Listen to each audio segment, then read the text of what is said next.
Good afternoon, good morning, buenos dias, buenas tardes, and bonjour. We have a really international audience with us today, so thank you for everyone taking the time to join our webinar on workplace mental health. As a quick introduction, while everyone's joining, feel free to say hi and where in the world you're from in the chat now. It looks like numbers creeping up, but we're still waiting for a few people to join. Just while that's going on, we do recommend using the speaker view. It just keeps things a bit simple, less distracting for yourself and easier to follow on the conversation. All the people attending as well, you are all muted by default. Unfortunately, you can't unmute yourself and join in the conversation, I'm afraid. But the chat is working, so if you have got any questions, feel free to pop them in there. And the Q&A as well, if you've got questions you want the speakers to answer at the end, and feel free to pop them in the Q&A as you go along. There is also an upvote option, little thumbs up symbol. Feel free to use that, so then when we get to the Q&A at the end, we know which questions are most popular and which ones to answer for you. But all the questions, including those that we don't get to discuss during the webinar, they will be emailed out to you after the event has finished. It's always good to have a pen and paper handy, just in case you want to drop down any sort of websites we mentioned, any resources, any useful phrases. The webinar will be about an hour long this afternoon or this morning, depending on where you are. We are recording it as well, so for the people that couldn't attend and for everyone that does attend, link to the webinar replay will be sent out to you afterwards.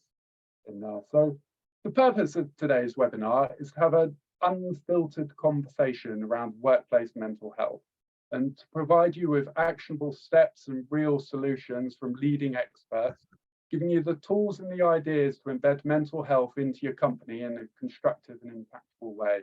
And we've got two amazing speakers joining us today. I'm really excited for this one. The first one is Melissa Doman. So Melissa is an organisational psychologist, former clinical mental health therapist, and author of the book, Yes, You Can Talk About Mental Health at Work, and Why and How to Do It Really Well. And Melissa's worked with some great companies across the globe, including people like Google, the Dow Jones, Microsoft, Salesforce, Simmonds, Estee Lauder. I could probably go on, but I'd be here all day. She's been featured as a subject matter expert in Vogue, for the BBC, for CNBC, and she was also in LinkedIn's 2022 Top 10 Voices on Mental Health. She's also done work for sort of people like East Kent Hospital, University, NHS Foundation Trust. I managed to get it out my mouth in one go at the start of the pandemic. She's lived abroad, she's lived in England, South Korea, Australia, and has traveled to many countries and can use that global experience to inform how she works with companies around the world. And I think Melissa has a kind of one core goal when she does work with organizations, and that's to equip companies and individuals and leaders to be able to have constructive conversations about mental health, team dynamics, communication in the workplace. And her book and all the work that she does around that helps her accomplish those goals. The next speaker we have is Mark Simmonds. So Mark is a management trainer and a consultant operating in areas of creativity and innovation. Again, Mark's worked with some top international companies, including people like Unilever, Johnson & Johnson, HSBC, GlaxoSmithKline, Philips, Tesco's, and the Red Cross. And he now runs his own boutique agency, Genius U, and he is also the author of Beat Stress at Work. And throughout his life, Mark struggled with anxiety. And back in 2001, he experienced a nervous breakdown brought on by work-related stress. This accumulated in 4 months sick leave and going from rock bottom, he's rebuilt his life and his career in a way that works for him. Mark now shares what he's learned through his own journey with others, encouraging people to consider their mental well-being alongside their career aspirations. And he's also a regular contributor to the topic of mental health in the press and has appeared in both local and national media. So thank you, Mark and Mel, for joining us today. Thank you, Stuart. Thank you for having us. No, that's okay. You're both very welcome. So I think kick off, to give the audience a bit of a background about yourself, Mark, first of all, can you tell us a bit about your background and your experience in the field of workplace mental health? Thank you, Stuart. Yes, I mean, I think it's worth just overall sort of mentioning a bit about my career, because in a sense, the whole mental health agenda for me has been a little bit of a side hustle. So I'm a kind of I'm working flat out. I'm 60, believe it or not, and I've never worked harder. But as you said in your intro, is that I've always been a little bit sort of I wouldn't say burdened with, I mean, not necessarily blessed with, but I've always probably experienced anxiety throughout my career, actually. And what sort of has happened is that you know, 3 or 4 years ago, I kind of realized that I wasn't weird. I mean, I wasn't the weird one. And I love on Melissa's sort of little shelf behind us, stay weird. That was a lovely thing there, which does resonate with me greatly. I love that. Everyone calls it out. That's why I keep it there. I know. But I think partly because when you sort of like, you know, you have anxiety and you suffer from stress and you think you're the only one. And so when I decided to write a book about it, and the book got published, thanks to Trigger, is you kind of realize, gosh, how many people out there have the same kinds of feelings. And then I'm in a position now where, you know, I don't really care anymore about kind of coming out of, let's say, it's the wrong expression, but let me say, coming out of the mental health closet or being very open and honest about conversations, because you kind of realize how many other people are in the same kind of boat here. So I think my mission, if I could end with my mission before handing it over to Melissa, is to sort of to be very open and honest about my experiences, so other people can feel they can be open and honest about their own. And if I can just do that, then I will be very happy. So that's a bit about me. Ah, brilliant. I love that attitude of just being really open and honest about it, particularly when we are talking about our own mental health. There's always this kind of natural barrier or mask that you want to put up to try and hide it away. And I think by getting it out there and getting people talking about it and just saying, look, this is my experience, you can really get people engaged. No, that's brilliant. Melissa, what about yourself? So the way that I got here was really interesting because I used to do clinical work. And I'm really, really appreciative that I did that, because the training that I got to become a licensed therapist was rigorous, and to be able to have people come see me for treatment, to be able to surmise what was going on with them, to provide some sort of targeted intervention so they could learn how to help themselves. I found that work to be invaluable. But what I found is that almost every single patient who came to see me felt they couldn't talk about, let alone a mental health condition, but general mental health in the workplace. And a lot of them were working in really toxic work cultures.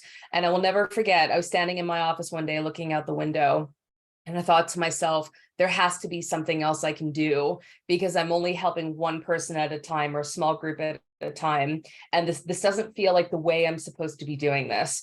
So I thought, let me make an impact at the source. So I switched into organizational psychology with the hopes of working on team dynamics, communication, conflict resolution. Maybe this will help.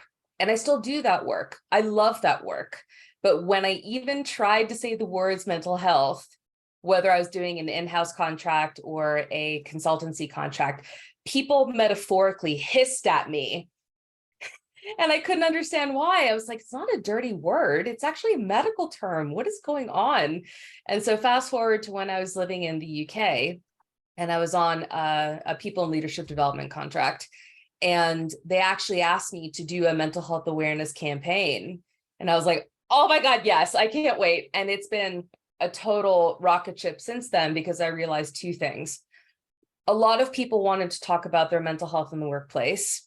And any person who wanted to do that wanted to know how to do it well and not screw it up, whether they were starting the conversation or receiving the conversation. So fast forward a number of years, and this book has materialized. And what I have found now is that we've already approached this, it's the right thing to do to bring it up. There's the ROI case, there's the data case, there's the connection to health case.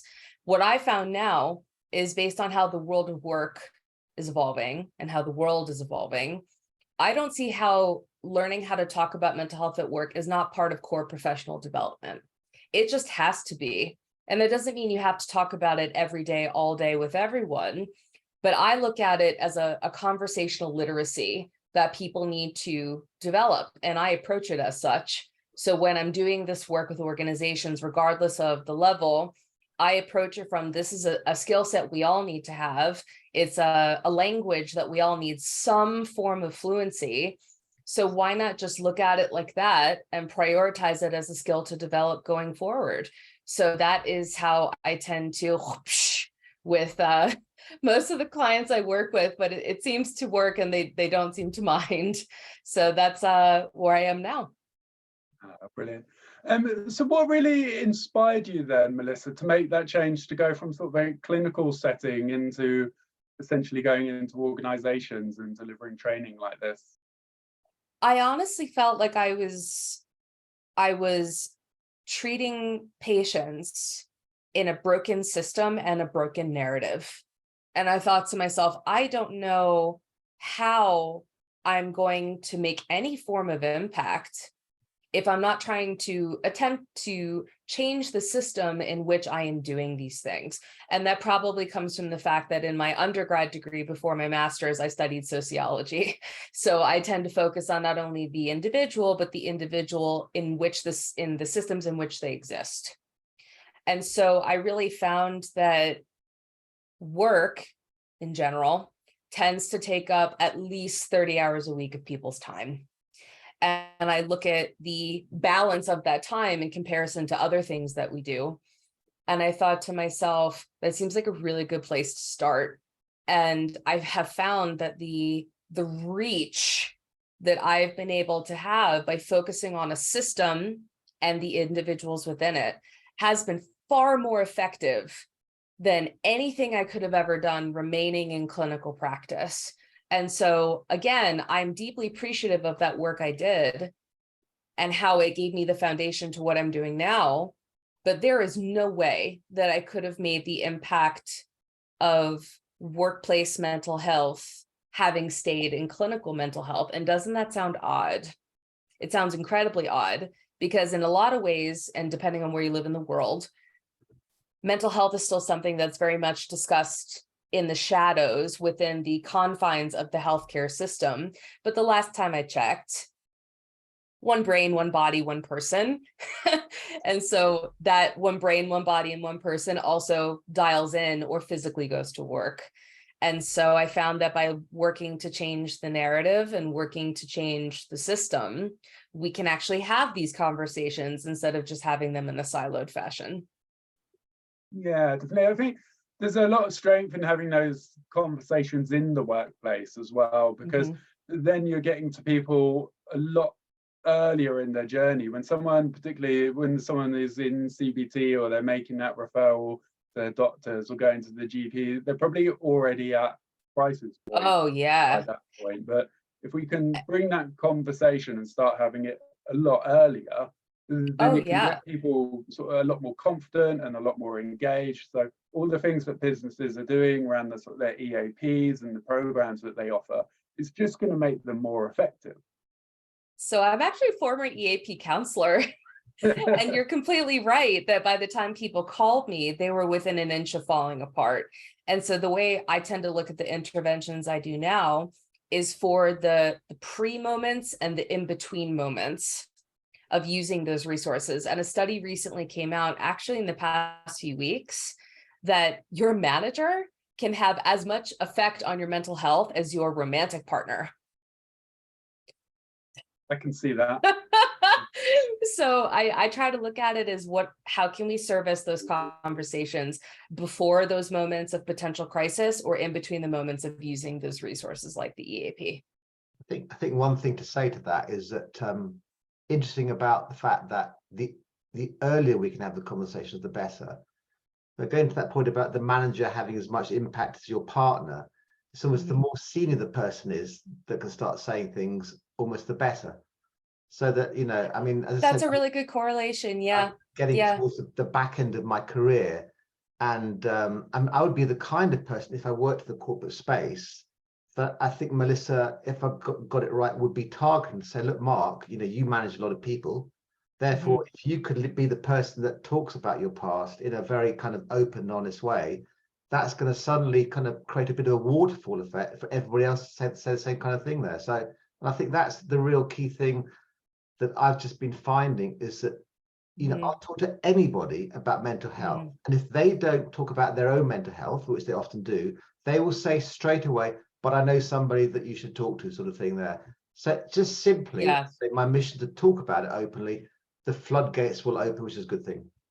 Oh, absolutely. And it doesn't matter who you are, where you come from. People naturally look to people in a leadership position for permission, I say that loosely, about what they can and cannot talk about. And because there's often the stigma or ideology that generations that are older than us didn't talk about it, didn't have access to the nomenclature, that sort of thing. So when people see those senior leaders who are having those conversations, it's no longer as easy for the finger pointer to say, oh, that's a Gen Z thing. That's a millennial thing. And I go, it's kind of an everybody thing.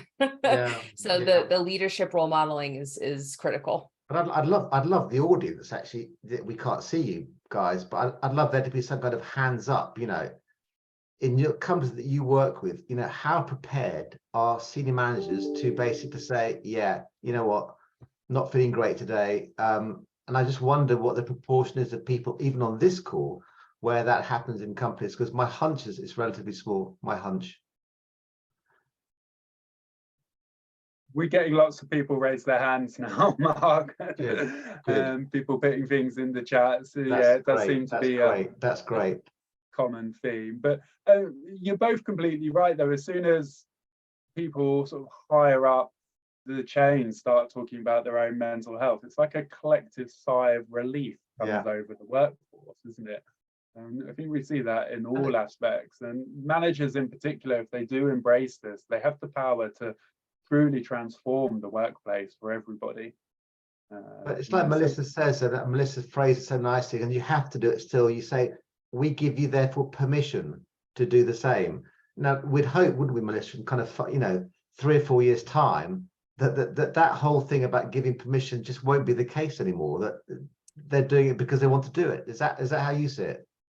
The way that I'm seeing it is, and when I say permission, what I mean by that is via explicit role modeling, that it is safe to have those conversations. But the goal, or at least how I look at it, is that it becomes so normalized and so common to talk about mental health struggles that it's so representative of the larger world of work community that people who don't will be in the outliers. Now, I wish I could say every person, every business of all the 8 billion people on the planet will not have stigma around this topic. That's not how humans work. So the goal is to get the majority to sign on. Yeah. Yeah. But so if we were to look at in the workplace in particular, Melissa, how do you really define mental well-being in the context of the workplace? So I actually saw a question come through in the Q&A. Would there be less stigma by using the term brain health?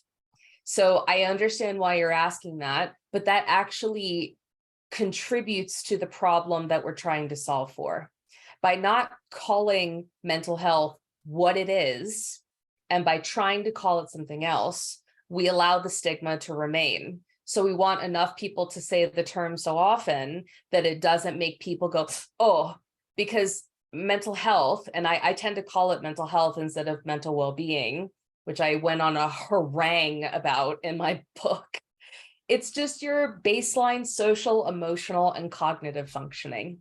That's it. It's the health status of an organ.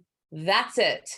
And so what a lot of folks don't realize, and then I'll get into the context in the workplace, is that also means positive, neutral, and negative emotions. So mental health has usually a more positive connotation, but there are dozens and dozens and dozens of emotions that are represented in the mental health spectrum, none of which are clinical, by the way.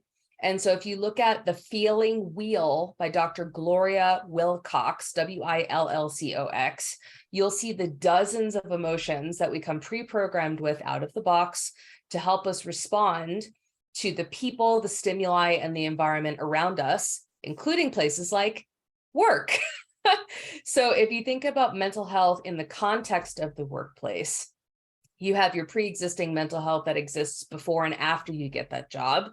But if you're also looking at it within the context of the workplace, I really take it down more towards functioning and interactions. So how is your mental health and how you are viewing yourself, how you're interacting with others, how you're doing your job, how you're feeling at work?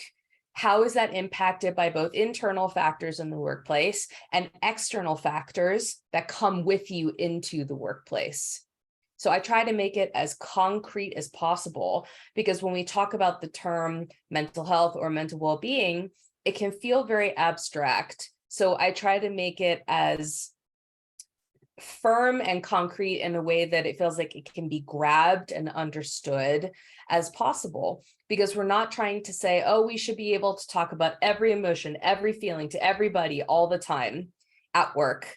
That's not what we're going for. We're going for that it's healthy, it's normal to talk about things as and when they come up within the context of the workplace. Now, granted, and this is a very extreme example, if there's something that very clearly a medical professional needs to help somebody with, now granted, you can raise this in the workplace through the appropriate channels to get connected to resources, but something a medical intervention would address is not something really that necessarily a colleague can help with. They can't treat you. They don't know what's going on. And so thinking about when you bring up these sorts of conversations about mental health in the workplace, I tend to come at it from a very outcomes focused perspective. So by supporting someone or bringing something up in the workplace, bringing this up in the workplace, what do you hope to get from this conversation? What are the outcomes you're looking for? How are you hoping someone will help you? How are you hoping to help someone else? And so there's very much bringing things up as and when they come up. But I also look at, if we're going to talk about this at work, let's make sure something comes from it, so the conversations don't just fizzle out into the infinite abyss. Very good answer. I've got a layman's approach actually to that. Is that saying that Melissa, coming from her fantastic background in the clinical world, is clear about how she said. I was thinking about what's my answer to the question, how do you define mental well-being? And I kind of thought, well, is it something that enables you to bring your best self to the workplace? Okay. And I thought, well, maybe that's not quite right. Maybe it's something whereby you can bring yourself to the workplace, and the environment of the workplace just enables you to perform at your very best. So, for example, if I make that more concrete, is that I would love to have rewound the clock and gone back into the company I work with and said, I tell you what, I experience anxiety, and I'm quite conscientious, and I get a bit nervous on things here. And can we please find an environment within which I'm able to flourish in the work environment here? Rather than, I've spent most of my career up until the last few years hiding behind my anxiety and trying to sort of find ways of deflecting things here. And I just want to come in and always be kind of loud and proud and hope that the environment I work in is going to enable me to kind of to flourish here. So I think it's not about bringing your best self to the workplace. It's about bringing your true self to the workplace and hoping that the workplace can create an environment within which you should flourish. And I think that would be super cool. I love that. Why have I said the right thing there? I feel like I said the right thing there, Melissa. Is that correct? Yes, because why do you like what I said? What do you like what I said? Best self is a made-up concept by humans that doesn't exist. Yeah. So just a million times, yes. Yes. Yes. No, Melissa, so what makes you say that it's a concept that doesn't exist? What's the sort of the thinking behind that? So this might sound crude. We are animals that can talk. right? So these big prefrontal cortexes are what make us uniquely human. You make us able to communicate, to innovate, to create around us in ways that other creatures on this planet can't to this degree. So when you think about the concept of your best self, this is a psychological and sociological phenomenon that has been created in recent years by humans. You want to be your best self. I understand the positive intention behind it. You want people to do things that make them feel good, that make them feel like they're functioning at their best. But that's not how humans always work. And I think that can be layering unintentionally a layer of toxic positivity. I see it in the chat. Toxic positivity all over the human experience of the silver lining and pushing your way through it and finding the way even when you feel like you're being dragged through the mud. And you know what? Sometimes people just need to turn up as they are, and they don't need to turn up as their best self, because what if they're not feeling that way that day?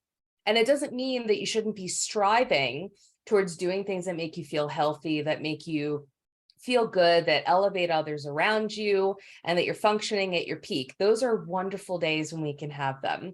But to have this unintentional, toxic positivity laden pressure to come as your best self means, oh, we don't want to see the rough edges and the negative thoughts and feelings that can come with that, because that's too difficult to deal with. So coming as your best self to work is a human born concept created from nothing. So I love that Mark said it's not best self, it's true self, authentic self. And I think also that led me to think about the big word resilience has been around for the last few years. You know, we've become more resilient. And I think, again, you know, a little hobby, this face isn't particularly happy, but you've got lots of companies basically creating lots of resilience training programs. Okay, now, we're going to help become more resilient. So you bring your best self to the party and you're struggling a bit, so let's make you more resilient. Now, if you think it through, why are companies developing resilience training programs rather than creating environments where you can just bring yourself to the party and we'll give you every chance possible to flourish? That seems to be much better around things there. And I can't quite get my head around the whole concept of resilience training programs, because it just gives license to companies to then basically do what they want, because we've got a program to sort out there. So that's just not correct. So I think that's not there. I wish I could hug you right now, because yeah. And so there's also, as I'm figuring this was implied, the term resilience has been so warped in the creation of those programs that it's in excuse me, in disguise. Oh, we're not changing the environment, but we're going to give you some tools so you don't fall apart. Yeah. Versus, why not go back to the core of what it really means, which is actually a healthier response. We're going to give you some tools on how to healthfully recover from encountering adversity. So there are some environments where we know that the stressors, what you encounter, like if you're an ER physician or something like that, will always remain, will always remain. But then the positioning of resilience training should be, we acknowledge these stressors exist, they suck. So here are some tools on how to healthfully recover from encountering adversity, not push through to your own detriment, which is often where the messaging goes. Really well put. I love that, actually, because there are going to be positions of power and responsibility where, as you said, you're a surgeon. I mean, God, you're saving a life. There's always going to be stressful. Of course. Yes. But don't create an environment where you are being bombarded with requests to do work overtime. You know, your boss is a real nasty bit of work, and that can be avoided. You know, and I think what companies are often doing is creating resilience training programs to deal with errant bosses. Or I'm making it up here, but I think that's not correct there. Change the environment where you can, so you can avoid the need for resilience training, is my view.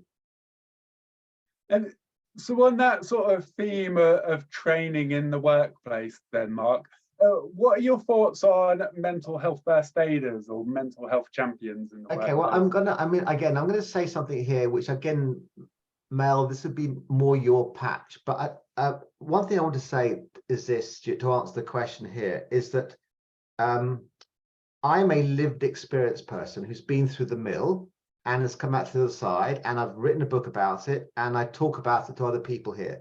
Now, what I'm not an expert. You know, that's not what I am. I can't be an expert. So don't come to me for the great advice that Melissa can give you, because you won't get it. Okay. But I think what things like mental health first aider can give you is at least a basic core language to have better conversations. And like, for example, I am not a mental health first aider, but I will be going on a mental health first aid course so that I can simply have conversations where I'm not putting my foot in it. So Melissa, as you know, Stuart, Melissa audited and edited my book. Okay. now, why? It was tough love. No. The reason why she's shrinking away like that is because she was like a school teacher with this red pen, kind of like "see me later." I mean, like it was like every single day. No, but Melissa, I loved it. But the whole point about this here is that because I'm a layman and I'm lived experience, I was writing stuff in there like Melissa taught me that you don't say I suffer from mental ill health. You don't say that because it's stigmatized. You say I experience it. So there's a whole base layer of conversation going back to the earlier point that Melissa made about, look, let's at least help people have better conversations in the workplace. So I think, to answer your question, Stuart, that if it serves the purpose of simply giving you a starting point to have better conversations, it must be a good thing. But I think, I mean, Melissa, you'll have probably views beyond that on mental health first aiders and their roles in workplaces. So I actually agree with everything you said. And I think that in concept, mental health first aid is great, because what it's doing is giving an accessible nomenclature to the people who are learning it, and also enabling lots of sets of hands, metaphorically speaking, to be points of support in a non-clinical manner in the business. So in concept, mental health first aid is amazing. Where we run into problems is, what I have found is that there isn't long-term continued education, support, and quality assurance, and guardrails for where it can go wrong. So as someone who was like ethically beat over the head during my training, where there is so much focus on, with this great power comes this great responsibility of being, you have to then be continually supervised, continually educated, continually supervised. So with mental health first aid, that doesn't really exist. So there's not really as much of a conversation about how some mental health first aiders end up getting vicariously traumatized. So what that means is that I'm not joking, by constantly supporting people and having not been through clinical training, they themselves end up feeling kind of traumatized by inadvertently absorbing what people come to them with. That wasn't in the handbook. No. And then in addition to that, there's not really continuing education or supervision. I have unfortunately heard from some folks who have either attended a train the trainer model or have received support from a mental health first aider. This is not a common occurrence, but it does happen, where they say that that person just went totally off the rails with how they decided to adapt the material, or said something that was completely inappropriate. What do you do with that? So if you're going to give these skill sets to people, I think there is a responsibility, either from the issuing organizations or the organizations that use these programs, to ensure there's ongoing support for mental health first aiders, so they can kind of solution or report on what's going on if they're encountering struggles. And there needs to be a responsibility on behalf of the mental health first aid training for continuing education, or maybe supervision of some kind, because you can't give the skill set and say, okay, bye, best of luck. So great in concept, little concerned about long-term implementation.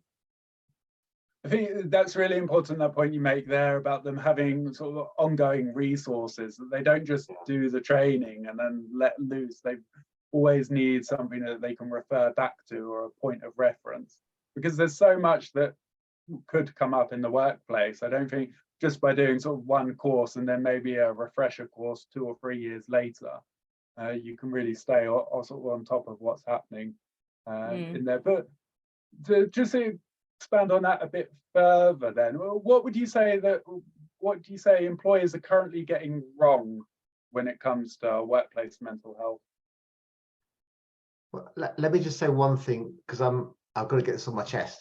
Okay, now it's kind of more what I read about in the press, because the pandemic was awful all round. Okay, for sure, we all know that. But I think it gave us this fantastic chance to reconfigure the way in which we do work. So I think that, you know, the employers that are embracing the sort of the whole concept of hybrid working and working on the agendas, personal agendas of all the employees and what's best for you, are going to win. But all the employers are now saying we must get all the people back into the workplace, because you know what, everyone basically is much more creative when they're together with other people, and that's how we get great ideas. And it's just not correct. In my belief, it is literally immoral to be saying those sorts of things. We've got a great chance now to think carefully about how we work, and the companies. There was a report that came out a few days ago about this study that's been taking place in the UK, where I think about 100 companies started undertaking a 4-day week. Okay, wonderful thing to do there. Okay, and clap, clap, clap, clap, and 9 out of 10 of them are continuing with that process there.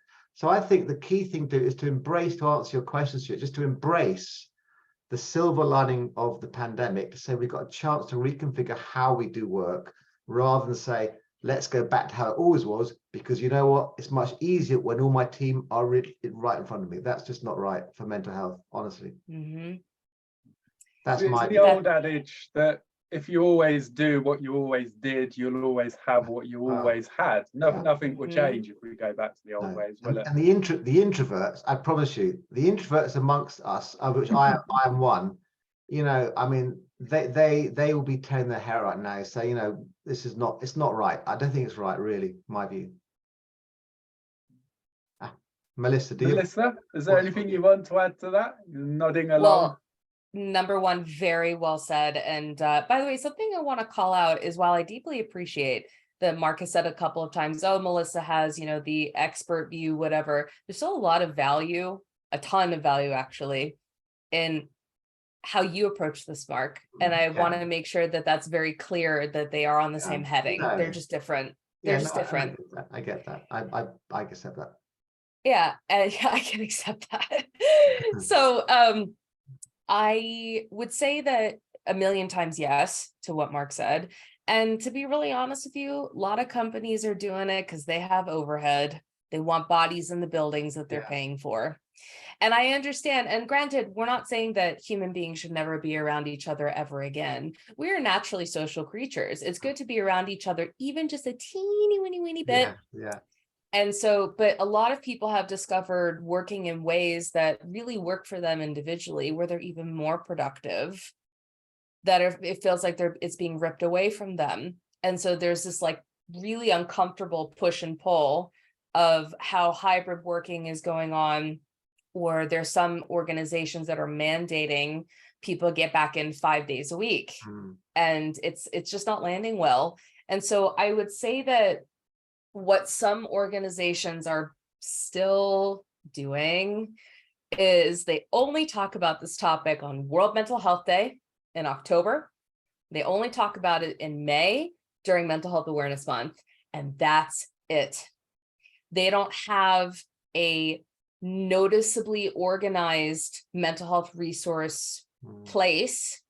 They don't have emergency mental health protocols, which every business needs to have. This is heavy, and I'm sorry to say it, but suicidality is still a rampant problem in humanity and will continue to be. So any organization that doesn't have an emergency mental health protocol is already behind. And so the fact that organizations don't have that in their health and safety protocols literally boggles my mind, because it is still a problem, still will continue to be a problem. And what I'm still noticing, the last two things, and then I'll stop my harangue, is that it's still just nested under general well-being. That's not wrong that it's nested under well-being, where else is it going to sit? But when you say that talking about mental health at work is to promote well-being, then that automatically goes into the optional column, as opposed to, no, this is something we need to learn how to talk about, which goes into the, I should probably at least learn something column. And the last thing I'm going to say is I am deeply appreciative that we're having this conversation more and more, and a lot of organizations who are choosing to do it with folks like me. What we are still missing is that people think it's the same conversation for everybody. It's not. It is not being looked through the DEIB lens, diversity, equity, inclusion, and belonging, because the conversations for myself could be totally different to a middle-aged Latin man or a Gen Zer from Tokyo. It's not the same conversation just because we all have mental health. Again, going back to the sociology background, you have to look in the rules and culture and system in which that concept exists or doesn't exist. There's still cultures around the world where they're like, mental health is BS. What are you talking about? So I think that acknowledging what people are bringing to the table from their cultural backgrounds, their family backgrounds, the country they're born in, is a massively underestimated conversation that needs to be had more often. You can't just ask people to perform the skill set without acknowledging what they're coming to the stage with. And so I am actively championing that conversation in businesses because it's just it's so critical, and you can't assume it's the same rules for everyone. There's a much longer list, but I'm conscious of time. So yes, we are a little bit time pressed, unfortunately. I feel like we could talk about this for the whole afternoon, but for this last section of the webinar, I know we want to look at sort of two practical frameworks that can be used on both a professional and a personal level to embed mental health in a constructive way. Melissa, do you want to go first, as yours takes a more organisational approach? If I make sure I do this right and share my screen properly today. So there it is. Your strategy, we're up 5 critical questions. Yeah. So basically what I like to encourage the businesses to do, and I work on this with all of my clients, is the way I tend to look at it is that every business is on its own journey of readiness, willingness, and ability to get this conversation right in the workplace. So I tend to say, well, you have a roadmap for everything else and how you want your business to grow, how you want your employees to develop. Why not have a roadmap for this? But before you create that roadmap, and granted, it could be a teeny weeny one, or it can be a multi-year roadmap. You really have to be honest about where your business is in that process. So I tend to start with looking at the back end and saying, how does our business really treat mental health at work? Is a wellness checkbox that we're told to do because the market tells us to, and you look bad if you don't? Or are we approaching this as a critical professional development endeavor? That's the first question to ask. And you have to be really honest with yourself, which can be very uncomfortable if you're in a decision-making position. The next question is, do you have a roadmap at all? Or do you just book a speaker every May? If that doesn't exist, it probably should exist. And there has to be some sort of longevity that will adapt as the world changes, because how we talk about this education 5 years ago, even though it's the same concept, is not the same today because the world has changed, and so has the world of work.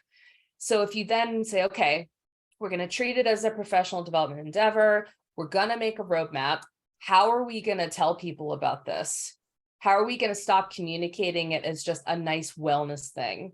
Well, you got to start with the real why. If you're going to tell the organization you're going to invest in this in a way that doesn't seem like a tick box, what are you going to tell them about why you're doing this? What are the outcomes you're going to highlight? What are the educational areas that you're going to highlight, and explaining why people need it? What is the narrative? that you're going to tell your organization about why you're approaching this differently in a sustainable way that isn't just to look good. And in addition to that, for the people who tend to be very data focused, and also this is something that really just from an accountability perspective should be there, to be honest, how are you going to measure success? How are you going to show marked improvement over time that what people are learning is actually being implemented? There has to be an accountability factor, because oftentimes this education will only fall on the shoulders of senior leaders, middle managers. Now, that is absolutely critical that they have that skill set, but every chronologically aged adult in the world of work, and I say chronologically aged because mentally aged is not the same, needs to have some sort of responsibility in how they learn the skill set. It can't just be based on the job titles that some people have. All levels of the organization are responsible, which leads me to the last one. Has HR been empowered? Notice the term empowered, to, in that company-wide intentional messaging, explain to the wider business that the company can provide the purpose, the framework, the enablement to do so. But if everybody doesn't get in the boat to row the boat, the damn boat will sink. So I realize that these feel like really big questions, because they are.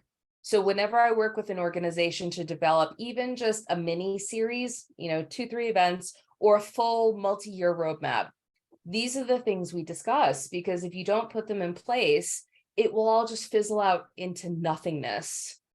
And so these are the questions I recommend for you folks on this call, especially if you're in a decision-making position or have the ear of someone who is. If you're really going to get this right, this is where you have to start. Excellent. It does seem like a really a strong, solid foundation if you are serious about embedding it across your organization. There is some tough questions in there, Melissa, that's for sure, but it's very they good. might intentionally be that way. Who'd have thought, eh? Who'd have thought? Mark, what about yourself? Because I know you look at this in sort of a slightly different perspective as to what an individual can do. Yeah, I mean, Melissa, it's a great list of 5 big strategic questions at the corporate level. And I know how passionate you are about all those areas, and mine could not be more different. But they're that's good though. No, it's completely complementary, really. And yeah, I think it's so mine is born out of when I was recovering from my breakdown years ago. I was blessed to have a wonderful counselor stroke coach who kind of introduced me to a really nice simple framework. So I'm hoping that, are you seeing the Stairway to Health on your screen, everyone? Yes, we are. Yeah. Isn't that great? Okay. And so what it was that this wonderful woman called Sue Holland said, look, Mark, you need to take a bit of personal responsibility for your own mental well-being. Melissa's made a great play on what the companies have got to do, but you've got to do it yourself as well. What are you going to do yourself? And I always loved that sense of responsibility for this. And she had a lovely metaphor. She said, look, often life is a bit like a staircase, like a stairway, and what you can't affect is that you're going to get occasionally the kind of odd banana skin.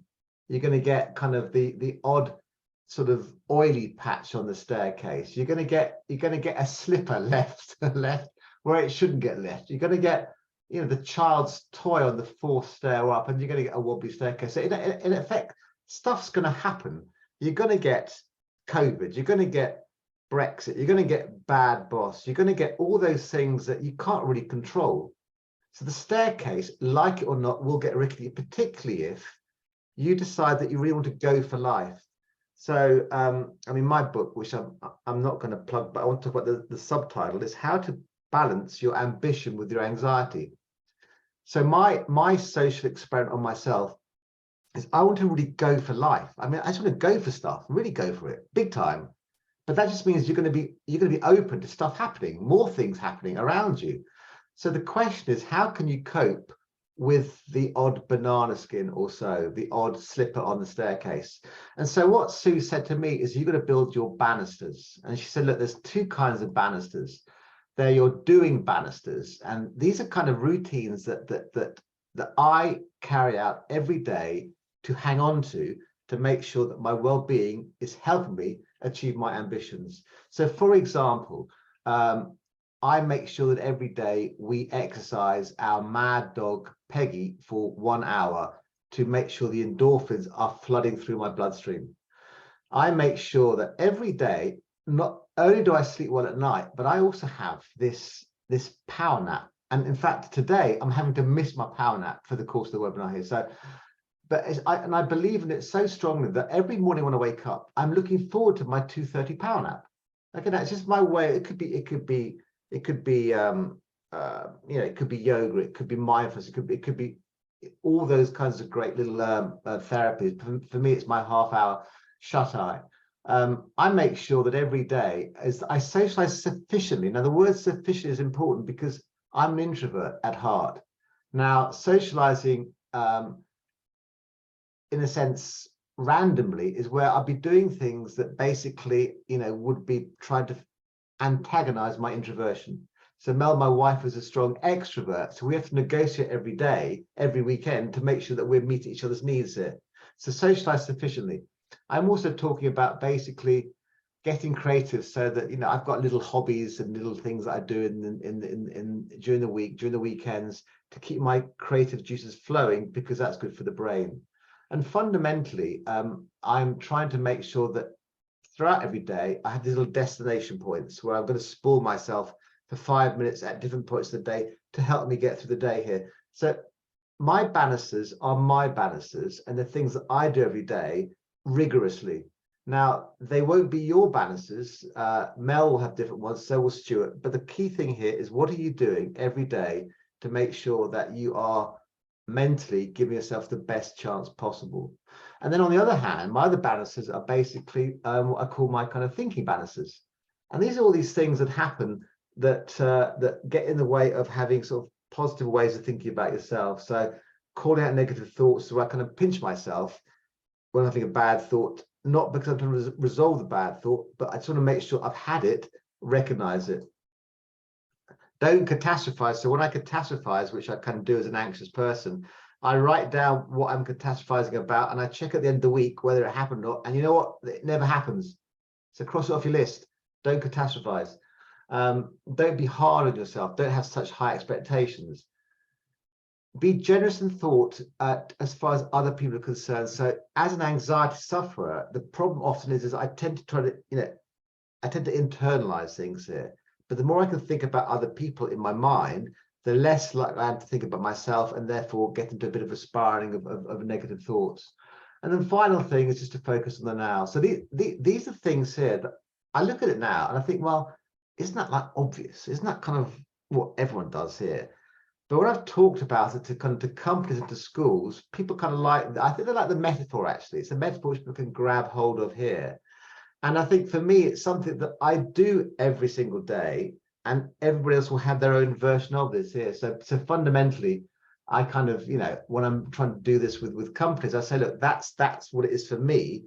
Why don't you have a think about now what it's like for you here? So what are your own doing balances and thinking balances? So, and I said, it's just a simple way of trying to help yourself almost before you go into the company here. So I kind of see it as a nice almost collaboration between Mel's strategic 5 big questions, but then the question is, but okay, but what can you do?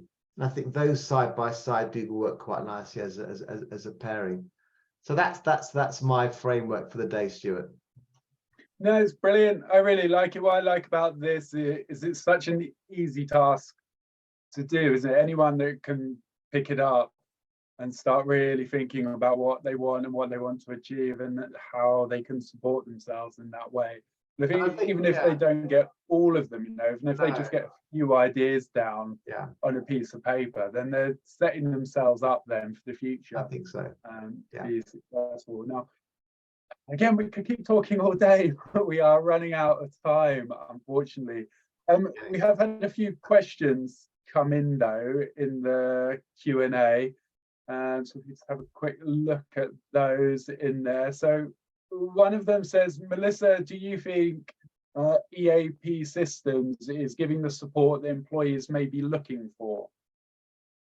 So I'm obviously biased because I used to be an EAP counselor. I spoke to probably 75 people a week. And so I think that it does give services people are looking for, but the problem is they don't know what those services are. So oftentimes the benefits of an EAP are buried in an employee handbook or in an errant email here and there, but there often isn't an explicit deep dive into, listen, this is what's available within EAP. Here are the benefits of using it. You can connect to a licensed therapist for free on demand. They can help you in an emergency. There are so many benefits to using an EAP, and depending on the organization, family members can use an EAP. So I would say that yes, but the benefits are often untapped and not properly advertised. But I would also say that there has to be the organizational conversations in between the moments of using something like an EAP, because think about all the hours in between when people call. So I would say the yes and. Yeah, definitely. I think with all of those programs that businesses are trying to put in place, a lot of them do find that uptake is low, isn't it? Because no one really in the workplace, for a variety of reasons, whether it's not wanting the stigma, not wanting the mental health label, being worried about their sort of career or progressions, they just don't want to engage. So anything that we can put in place before that to give people the confidence and the skills and the vocabulary to be able to talk and have the confidence is just gonna make those so much more effective. And to add to that, now it's I'm obviously speaking based on American rules around confidentiality, which I would be shocked if they are not similar for EAPs based in other countries. The EAP is confidential, except in cases of harm to self, harm to others, harm to children, or harm to elders. People are terrified that if you call the EAP, they're going to tell your boss, they're going to tell HR. They can't do that, except in those cases. And so that's often a hurdle, is people think the information will get back to people they don't want it to get back to. The EAP is confidential. And so I think emphasizing that, again, is a missed opportunity, because I still meet people who don't know that. Every person should know that in an organization, that it's safe to use that resource. And again, in those cases, confidentiality needs to be broken for safety reasons. But that confidentiality disclaimer is the first thing that a counselor is trained to share before they even start talking to a person who calls. So I'm going to stop there. We've had another question that says, psychological safety is something that BC is working towards making mandatory in the workplace. Do you think that this work should belong to our HR department? Mark, you want to take that one? Well, I think, again, Melissa, sorry to be so deferential, but I think you could have much better chance of saying something sensible around that one, actually. I'm a visual learner, so let me just take a look at that again. What does BC stand for? I don't know what BC stands for. The thing with making trainings mandatory, and I get it, I do, but when you make things mandatory, human beings instantly resist. They instantly resist because a lot of people tend to have this, well, you can't make me sort of gut reaction.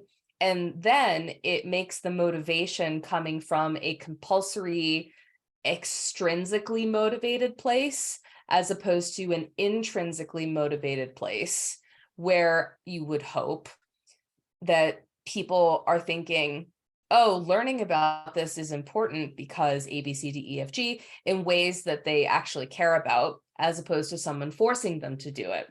Now, in terms of the HR department belonging or having that work belong to the HR department, I actually feel that that's even tougher because they're responsible for everything to everybody all the time. And they're expected to be a counselor, an attorney, a financial advisor. They're expected to be all these things to everybody. And when I hear something like this, it's just lopping on another task to them when they already have 1,800 things to do.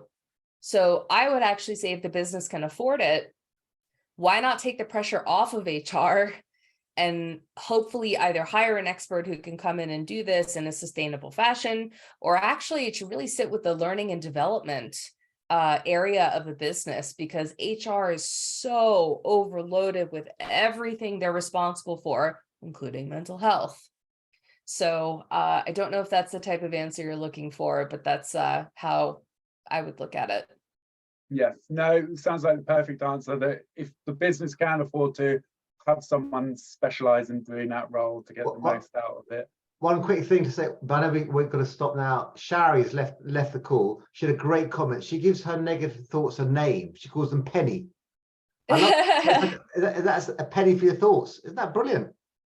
I love that. That is good, actually. I might have to steal that one. I like that one. But yeah, unfortunately, we are out of time. So thank you for everyone for attending, and Mark and Mel for your insights. It has been amazing. I think for me, there's kind of two key takeaways that I've taken from this. The first one is what Mark said towards the beginning of the webinar, and bringing your true self into the workplace and being able to show that and have the confidence to show that. And also what you were saying, Melissa, about being able to have different conversations with people regardless of their background and their experience, their level of seniority within the business, and that those need to be able to take place and to be facilitated to get the most out of it. I think that's a really powerful message that needs to get out there as well. But for everyone that's watching along, if you have found this session useful and want more tried and tested strategies to support your staff with their mental health, and then you should check out Bibliospace by Trigger Hub. Bibliospace is the ultimate toolkit for HR professionals, for managers, for mental health first aiders. And it's jam-packed with videos, resources, guides, downloads, everything that they could need to be able to manage mental health effectively across the business in there. And it's the perfect resource for people to be able to provide that ongoing support to their peers as well. So it does work really nice with the mental health first aiders. And as an added bonus, for everyone who's booked on to attend today's webinar, we are going to send you out a 30-day free trial of Bibliospace. That will be landing in your inbox on the 1st of March, so look out for that. And then to accompany Bibliospace, we also have a product called Biblio app, which gives you access to all of our books, all of our resources. It's got about 200 titles in there, including both Mark and Mel's. So it covers everything from anxiety, self-esteem, stress management, resilience boosting, OCD, sleep problems, gender identity, much more as well. And the app really works as kind of the perfect companion to Bibliospace to empower people to explore their own mental health independently. Of course, both our speakers today, they are available to take part in your own events or your own workshops, or they can come into your workplace and deliver training for you. As you've seen, they both have a real passion for sort of helping other people develop the skills and the knowledge and the strategies to be able to manage their mental health with confidence in there. And via Trigger Hub as well, we do also offer mental health first aider training that's delivered by a lady called Michelle Morgan. If you're not aware of who Michelle is, she's the ambassador for Mental Health First Aid England. You can't really get any better in terms of the mental health first aider training that she can deliver. It can be done in person or online, depending on your requirements. So if you want to know more, when you leave the webinar, there is a short feedback form. At the end, there's an option to tell us what you want to know more about. And the only thing I will say, if you do want us to get back to you, make sure you leave your name and your email address in there so we can contact you. Otherwise, all the other questions on the feedback, you don't have to. But thanks again for everyone that's turned up. It's been great. Thanks to Mark and Mel for delivering such an inspiring webinar. And I hope we can see you all again soon. Great stuff. Well done, Stuart. Well done, Stuart. Thanks everybody for coming. Yeah, well done, guys.